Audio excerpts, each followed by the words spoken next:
Big ಬಾಸ್ನ ಆಟ ಆಡೋಕೆ ಸ್ಪರ್ಧಿಗಳು ಮೊದಲನೇ ದಿನದಿಂದನೇ ಶುರು ಮಾಡ್ಕೊಂಡಿದ್ದಾರೆ. ಅದರಲ್ಲಿ ಇವತ್ತು ಪ್ರಮುಖವಾಗಿ ಹೈಲೈಟ್ ಆಗಿದ್ದು ಅಂದರೆ ಚೈತ್ರ ಕುಂದಾಪುರ ಅವರು. ಈಗಾಗಲೇ ನಿನ್ನೆ ಏನು ಡಿವೈಡ್ ಮಾಡಿದ್ರು, ಕೆಲವರು ಸ್ವರ್ಗದಲ್ಲಿರ್ತಾರೆ, ಹಾಗೆ ಇನ್ನು ಕೆಲವರು ನರಕದಲ್ಲಿರ್ತಾರೆ ಅಂತ.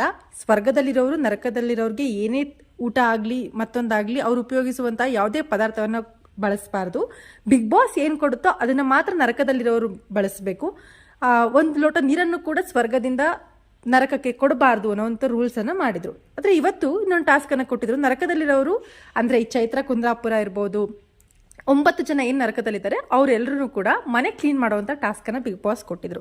ಈ ಸಂದರ್ಭದಲ್ಲಿ ಅದನ್ನು ಕಟ್ ಮಾಡಿಕೊಡೋಕ್ಕೆ ಸ್ವರ್ಗದಲ್ಲಿರುವಂಥವ್ರು ಚೈತ್ರ ಕುಂದಾಪುರ ಅವ್ರಿಗೆ ಕೊಟ್ಟಿದ್ರೆ, ಚೈತ್ರ ಕುಂದಾಪುರ ಅವರು ಅದನ್ನು ತಿಂದಿರ್ತಾರೆ. ಸೊ ರೂಲ್ ಬುಕ್ಕಲ್ಲಿ ಈಗಾಗಲೇ ಮೆನ್ಷನ್ ಮಾಡಿದ್ರು, ಏನಾದರೂ ಆ ಪದಾರ್ಥಗಳನ್ನು ಉಪಯೋಗಿಸಿದ್ರೆ, ಅಂದರೆ ನರಕದಲ್ಲಿರುವವರು ಏನಾದರೂ ಸ್ವರ್ಗದಲ್ಲಿರುವಂಥವರ ಪದಾರ್ಥವನ್ನು ಉಪಯೋಗಿಸಿದ್ರೆ ಇಡೀ ಮನೆಗೆ ಅದು ಎಫೆಕ್ಟ್ ಆಗುತ್ತೆ, ಅಲ್ಲಿ ಒಂದಿಷ್ಟು ಸೌಲಭ್ಯಗಳನ್ನು ಕಡಿತಗೊಳಿಸಲಾಗುತ್ತೆ ಅಂತ ಸ್ಪಷ್ಟವಾಗಿ ಬಿಗ್ ಬಾಸ್ ಅಲ್ಲಿ ಹೇಳಿದ್ರು.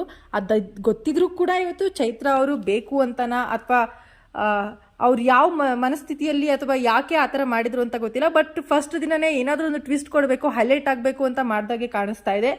ಇವತ್ತು ಅವ್ರ ಸ್ವರ್ಗದಲ್ಲಿದ್ದಂತಹ ಒಂದು ಸೀಬೆಹಣ್ಣನ್ನು ತಿಂದಿದ್ದಾರೆ. ಇದಕ್ಕೆ ಬಿಗ್ ಬಾಸ್ ಇಂದ ಏನು ಪನಿಷ್ಮೆಂಟ್ ತಗೊಂತಾರೆ ಅಂತ ಇಡೀ ಎಪಿಸೋಡ್ ನೋಡಿದ್ಮೇಲೆ ಗೊತ್ತಾಗುತ್ತೆ. ಒಂದಂತೂ ನಿಜ, ಪ್ರೋಮೋದಲ್ಲಿ ಹೈಲೈಟ್ ಆಗಿರೋದು ಮಾತ್ರ ಇವತ್ತು ಚೈತ್ರ ಕುಂದಾಪುರ ಅವರು.